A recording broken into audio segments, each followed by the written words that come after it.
గౌరీ పూజ ఎందుకు చేయిస్తారో తెలుసా పెళ్లి కూతురుతో?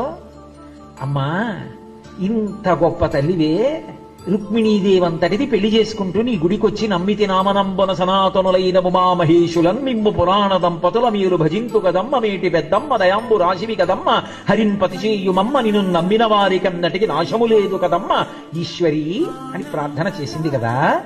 అలా ప్రార్థన చేస్తే అనుగ్రహించావు కదా.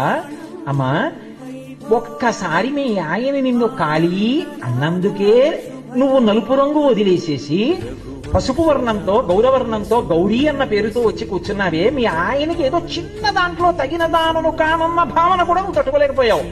అంత జగన్మాతవి నువ్వే తట్టుకోలేకపోయావే. భర్తతో చిన్న తేడా వస్తే, అమ్మా, సామాన్యమైన ఆడపిల్లని అందరినీ విడిచిపెట్టి ఆయన చెయ్యి పట్టుకు వెళ్ళిపోతున్నాను, మిగిలినవి ఏవి ఎలా ఉన్నా పర్వాలేదమ్మా, ఎప్పుడైనా పరాచికానికైనా నాకు తగిన దానవు నువ్వు